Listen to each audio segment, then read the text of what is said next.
नमस्कार साथियों, जानवी आईटीआई के ऑफिशियल यूट्यूब चैनल पर आप सभी का एक बार फिर से तहे दिल से बहुत बहुत स्वागत है। तो देखिए, आज जो है हम मौलिक विद्युत की सेकंड क्लास लेने वाले हैं।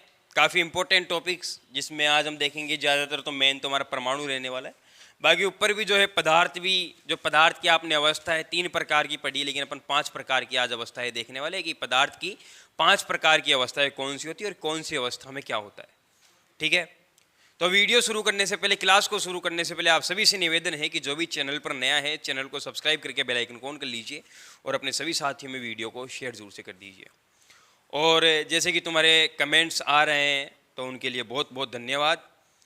देखिए, आप सभी का साथ रहा तो इसी तरह से पढ़ाई चलती रहेगी। जैसे कि आप बताते हो कि सर बहुत अच्छे से समझ में आ रहा है। देखिए, समझा मैं नहीं रहा हूँ, आप मेरे साथ लगे हुए हैं, इसीलिए जो है आपको समझ में आ पा रहा है। अदरवाइज देखो, कोई भी टीचर अगर शुरुआत में आए और आपको पढ़ाने लग जाए तो जिसके लिए थिंकिंग बैठ जाती है कि इसका समझ में नहीं आ रहा, उसका पूरी साल आपको समझ में नहीं आएगा। और जो पहली बार आकर के क्लास ले रहा है, जिसकी आपने थिंकिंग बैठा ली कि ये जो पढ़ा रहा है इसका सब कुछ समझ में आ रहा है, तो उसका पूरी साल आपके समझ में आएगा और वो आपके लिए बेस्ट टीचर बन जाएगा। ठीक है, तो इसी प्रकार के कमेंट्स मेरे को देखने को मिले। तो देखिए, मैंने ऐसा कुछ नहीं किया, सब कुछ आपका है। जो आप मेरे ऊपर विश्वास है, मेरे प्रति विश्वास है, उसी विश्वास के कारण आपके सब कुछ समझ में आ पाता है। ठीक है, और बाकी बात रही कोचिंग की, कई स्टूडेंट्स ने पूछा कि सर आपकी कोचिंग कहाँ है, तो मैं आपको बता दूँ, हम कोई कोचिंग नहीं चला रहे, हम जानवी आईटीआई से हैं और जानवी आईटीआई के स्टाफ से हम विलोम करते हैं। जयपुर में एक बोईत्या वाला एक गांव है, वहाँ पे ये जानवी आईटीआई है। बाकी एड्रेस आपको डिस्क्रिप्शन में मिल जाएगा, वहाँ पे आके आप एडमिशन ले सकते हैं। अभी फिलहाल एडमिशन ओपन भी है। चलिए ठीक है, शुरू करते हैं। देखिए, पदार्थ आज हम देखने वाले हैं। जो पदार्थ होता है, पदार्थ क्या होता है, पदार्थ की संरचना कैसी होती है, पदार्थ कितने प्रकार का होता है, क्या ये पदार्थ होता है। पदार्थ से पहले वस्तु को पढ़ना जरूरी है। कोई भी वस्तु उठा लीजिए, मैं यहाँ से ये पेन और एक डस्टर लेकर के आता हूँ। ये एक पेन और मैं डस्टर लेकर के आता हूँ, इसे आप क्या कहोगे? वस्तु है। पदार्थ नहीं कहना, वस्तु है। क्या है ये? वस्तु। अच्छा, ये वस्तु किससे बनी हुई है? ये वस्तु किससे बनी हुई है? लकड़ी से बनी हुई है। तो इसके अंदर जो लकड़ी है ना, ये पदार्थ है। ये जो लकड़ी है ये पदार्थ है। इसी तरह से पत्थर पदार्थ है। ठीक है, इसी तरह से पानी पदार्थ है, लेकिन पानी की अलग अलग अवस्थाएं होती है। बात समझ में आ गई? ये वस्तुएं, जितनी भी वस्तुएं आपको प्रकृति में देखने को मिलती है, ये सभी किससे मिलकर के बनती है? ये सभी पदार्थों से मिलकर के बनती है। और जो पदार्थ है कुल कितने प्रकार का होता है भैया? 5 प्रकार का होता है। अगर आप पदार्थ की परिभाषा देखना चाहते हो तो परिभाषा क्या होती है? जिसका द्रव्यमान हो, ठीक है, जो जगह घेरता हो और जिसका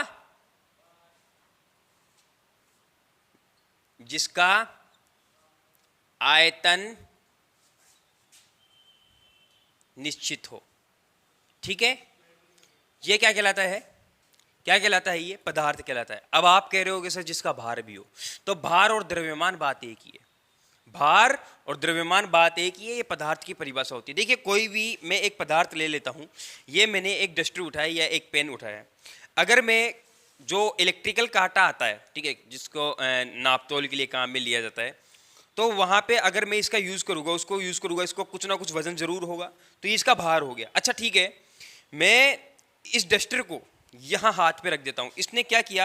ये जगह घेर ली। क्या घेर ली? ये जगह घेर ली।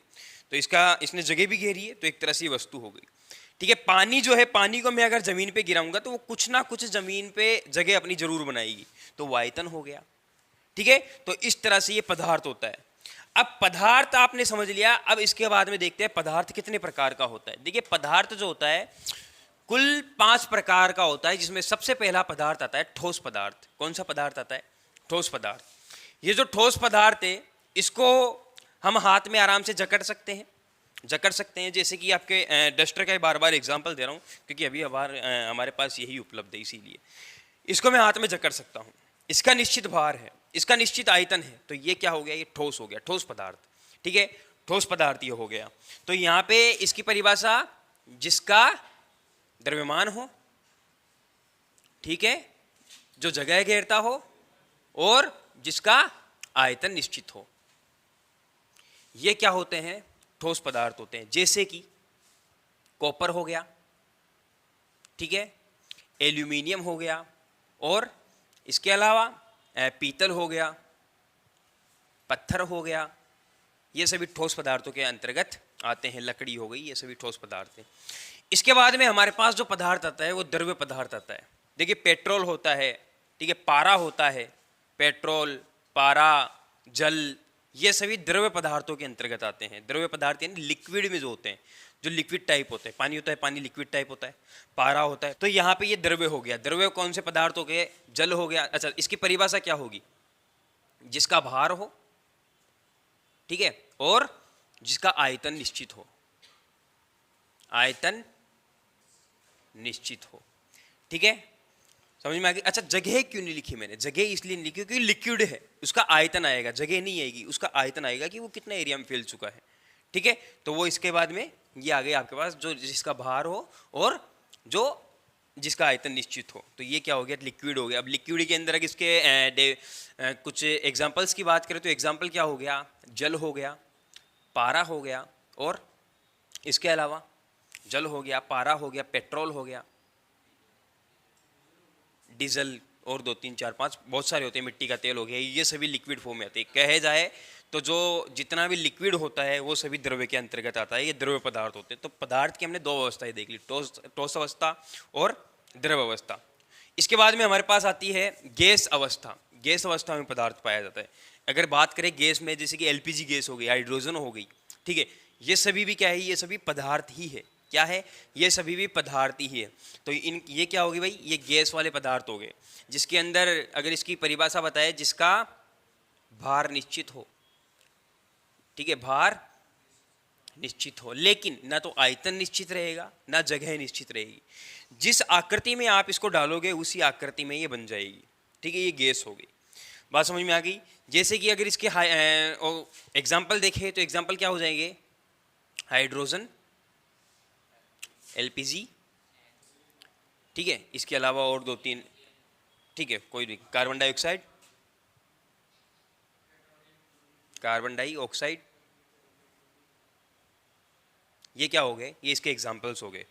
ये आपके पास कौन सी अवस्था है आ गई पदार्थ की? ये गैस अवस्था है आ गई। इसके बाद में यहाँ तक आप सभी ने काफ़ी बार पढ़ा होगा और समझ में भी आपको आ चुका होगा कि ये सर ये पदार्थ होते हैं। इसके बाद में 2 पदार्थ ऐसे होते हैं जिनके बारे में आपने काफ़ी कम लोगों ने समझा होगा, जिसमें पहला पदार्थ आता है प्लाज्मा। कौन सा आता है? प्लाज्मा। ये सॉरी, किसी कारणवश वीडियो में रुकावट आ गया, और जैसे कि वीडियो तो बंद हो चुका, लेकिन हम थोड़ी आगे तक पढ़ा दिए, तो वापस से हम जहाँ पे वीडियो बंद हुआ वहीं से हम शुरू करने वाले हैं। कोई दिक्कत है आपको? ठीक है। यहाँ पे जो हमारा नेक्स्ट पदार्थ है वो प्लाज्मा है। देखिए, जो प्लाज्मा होता है, प्लाज्मा क्या होता है? जैसा कि आपको सभी को मैंने अभी भी बताया कि जो प्लाज्मा होता है जेली टाइप होता है, मतलब ना तो लिक्विड फॉर्म में होगा पूरा और ना ही ठोस में होगा, मतलब दोनों के बीच की अवस्था, ठोस और द्रव्य दोनों के बीच की अवस्था क्या होती है? प्लाज्मा पदार्थ होता है। जैसा कि मैंने यहाँ पे लिख भी रखा है, यहाँ पे मैं लिखा, इसमें इसकी अवस्था ठोस और द्रव्य दोनों के बीच होती है। मतलब ना तो ये प्रॉपर ठोस होगा पूरा और ना ही पूरा द्रव्य होगा। जैसे कि एग्जाम्पल के लिए जेली टॉफी आती है, जेली होती है, ठीक है, जेली टाइप होता है ये। बात समझ में आ गई? ये क्या हो गया अपने पास? प्लाज्मा हो गया। अगर प्लाज्मा की बात करें तो इसकी खोज किसने की? इनविन लेगम्यूर ने इसकी खोज की थी। किसने की थी? इनविन लेगम्यूर ने इसकी खोज की। और कब की? 1920 में की। कब की? 1920 में इसकी खोज की गई थी। किसके द्वारा? इनविन लेगम्यूर। किसके द्वारा? इनविन लेगम्यूर के द्वारा इसकी खोज की गई। बात समझ में आ गई? और कब की गई? 1920 में की गई। ये प्लाज्मा पदार्थ होते हैं। प्लाज्मा पदार्थों के बारे में पता चला। पदार्थ आपने 3 प्रकार के पढ़े होंगे अभी तक, आज हमने चौथा पदार्थ देखा है। इसके बाद में जो 5वां पदार्थ आता है वो आता है Bose Einstein consent. Bose Einstein consent. अगर इसकी शॉर्ट फॉर्म की बात करें तो इसकी शॉर्ट फॉर्म क्या होती है? BEC। क्या होती है?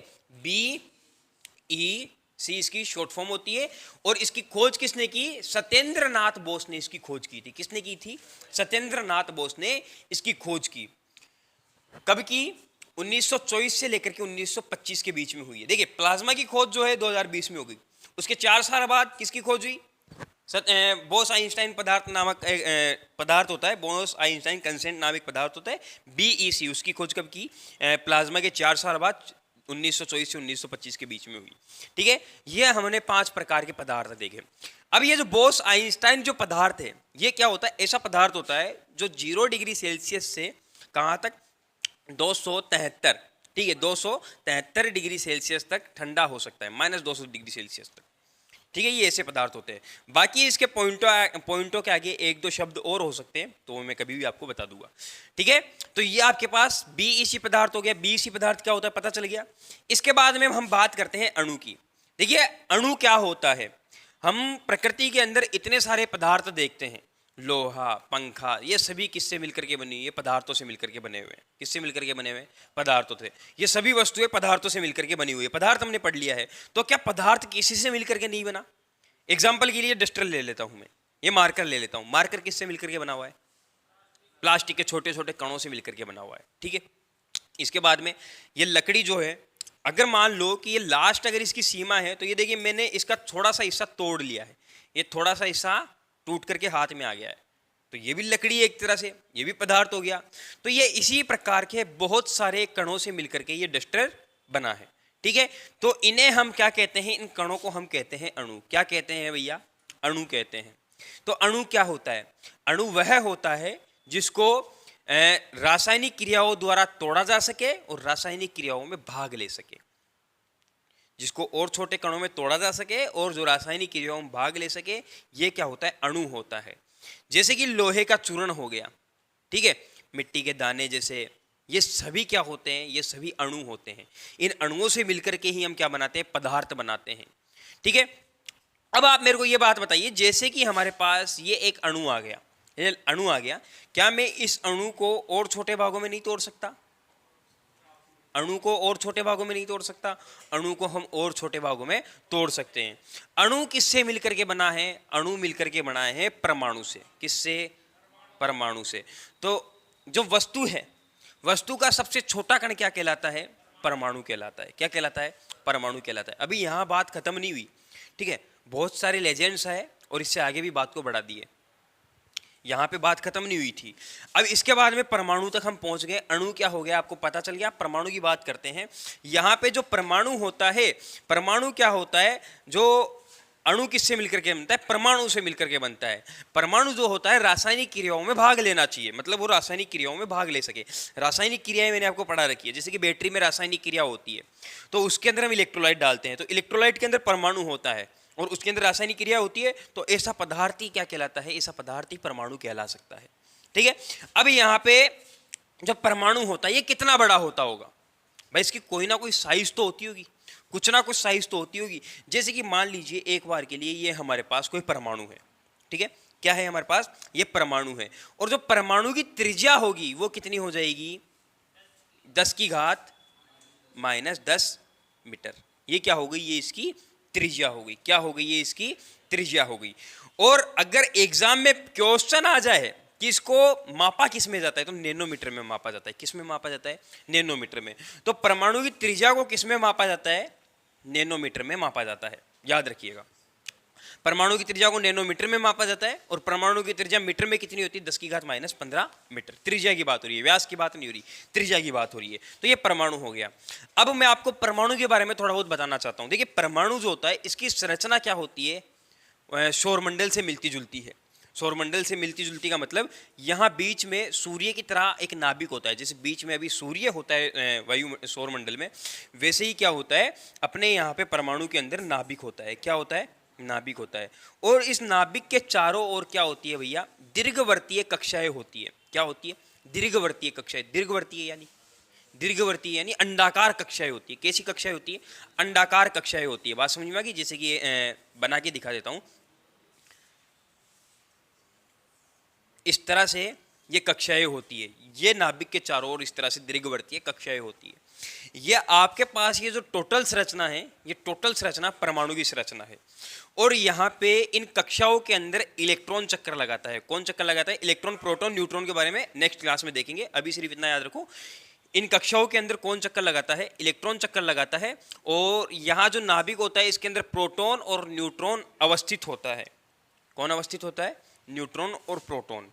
थोड़ा बहुत इसके बारे में बता दूंगा अभी, ठीक है। तो ये अपने पास क्या होती है, परमाणु की संरचना होती है। नाभिक होता है, नाभिक के बीच में क्या होता है, न्यूट्रॉन और प्रोटॉन अवस्थित होता है, जो कि अंतराणविक बल के द्वारा बंधा हुआ होता है। इसके चारों तरफ दीर्घवर्तीय कक्षाएं होती है, जिनके अंदर इलेक्ट्रॉन चक्कर लगाता है। ठीक है, ये परमाणु की एक तरह से संरचना होगी। क्या होगी? परमाणु की एक तरह से संरचना हो गई। अगर परमाणु सिद्धांत की बात करें, परमाणु संरचना की बात करें, तो परमाणु जो खोज करता है, परमाणु का खोजकर्ता कौन था? रदरफोर्ड। कौन था? रदरफोर्ड इसका खोज करता था। परमाणु की खोज किसने की थी? रदरफोर्ड ने की थी। ठीक है, मैं आपको बता दूं, जब नाभिक की खोज हुई थी उसी वक्त परमाणु की खोज भी हो चुकी थी। भाई नाभिक की खोज हुई तभी तो परमाणु की खोज हुई होगी ना।